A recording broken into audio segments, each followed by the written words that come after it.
យ៉ាងមិនហើយសំឡាញ់ទាំងអស់គ្នានេះគឺជាខែចុងក្រោយនៃឆ្នាំហើយមានអ្វីដែលអ្នកធ្វើបានល្អជាងឆ្នាំមុនអត់បើសិនជាមានខ្ញុំចូលរួមត្រីអូផងព្រោះអ្នកបានរីកចម្រើនទៅមួយដំណាក់កាលទៀតហើយតែបើមិនទាន់មានទេក្នុងឆ្នាំ2026ខាងមុខនេះអ្នកត្រូវចាប់ផ្ដើមហើយសម្រាប់មនុស្សដែលរស់មកដល់ខែចុងក្រោយនៃឆ្នាំទាំងក្រមគ្រាជួយនាំខ្លួនឯងចេញពីកន្លែងឈឺចាប់ឲ្យឆាប់ទៅដើម្បីចាប់ផ្ដើមឆ្នាំថ្មីដែលមានក្តីសុខជាងនេះខ្ញុំក្រមគ្រាមកគ្រប់គ្រាន់ហើយខែចុងក្រោយនៃឆ្នាំនេះជួយចិត្តល្អដាក់ខ្ញុំបន្តិចតើបានទេ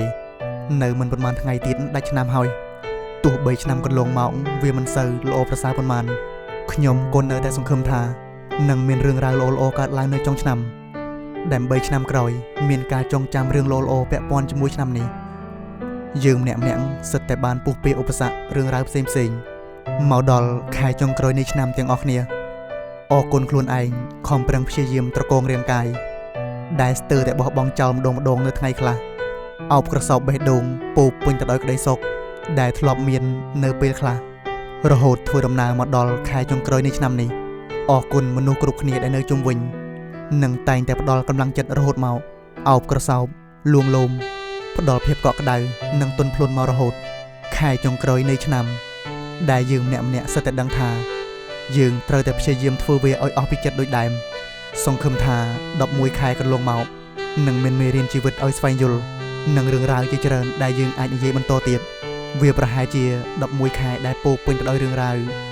ដែលខុសប្លែកផ្សេងពីគ្នាវាប្រហែលមានទាំងរឿងរ៉ាវឈឺចាប់ដែលអ្នកអាចនឹងចង់ចាប់វាច្រកថងខ្មៅបោះចោលទៅឬមួយរឿងរ៉ាវដែលអ្នកចង់ទុកវានៅក្នុងការចងចាំចុងក្រោយសង្ឃឹមថាពិភពលោកមួយនេះមិនចិត្តអាក្រក់ពេកហើយក៏សង្ឃឹមថាអ្នកទាំងអស់គ្នានឹងចិត្តល្អដាក់ខ្លួនឯងផងដែរសួស្តីខែចុងក្រោយនៃឆ្នាំសូមឲ្យគ្រប់យ៉ាងទៅដោយរលូនសូមឲ្យប្រើជីវិតបានដូចចិត្តសូមឲ្យជួបតែមនុស្សចិត្តល្អសូមឲ្យមានស្នាមញញឹមសូមឲ្យឆ្លងផុតគ្រប់ឧបសគ្គសូមឲ្យបេះដូងរីករាយជានិច្ចហើយនឹងសូមឲ្យខែនេះជាខែដែលល្អបំផុតខែចុងក្រោយនៃឆ្នាំហើយអ្នកពិតជាពូកែខ្លាំងណាស់ដែលតស៊ូឆ្លងមកដល់ថ្ងៃនេះសូមឲ្យរឿងអាក្រក់អស់ទៅនៅខែចុងក្រោយនេះហើយក៏សូមឲ្យរឿងរ៉ាវល្អចូលមកនៅក្នុងឆ្នាំថ្មីគ្រប់គ្នាក៏ដូចតែបានដឹងចឹងជីវិតត្រូវតែធ្វើដំណើរនៅទីបំផុតយើងក៏ធ្វើដំណើរមកដល់ចំណុចបញ្ចប់រវាងឆ្នាំចាស់និងឆ្នាំថ្មីចំពោះបងប្អូនដែលបានស្ដាប់សំណេរនេះដែលនៅឆ្ងាយសែនឆ្ងាយយើងអាចនឹងគ្មានឱកាសបានជួបមុខនិងផ្ដាំលាគ្នាដោយផ្ទាល់ខ្ញុំគ្រាន់តែចង់សុំឲ្យអ្នកប្រើជីវិតឲ្យមានក្តីសុខបំផុតស្រមៃឲ្យឆ្ងាយហោះហើរឲ្យខ្ពស់រហូតដល់ថ្ងៃដែលយើងបានជួបគ្នាថ្មីម្ដងទៀតយើងរស់មកដល់សពថ្ងៃនេះសិតសឹងទៅដោយបុណ្យហើយក៏មិនដឹងថាបុណ្យនោះនឹងអស់ទៅនៅពេលណា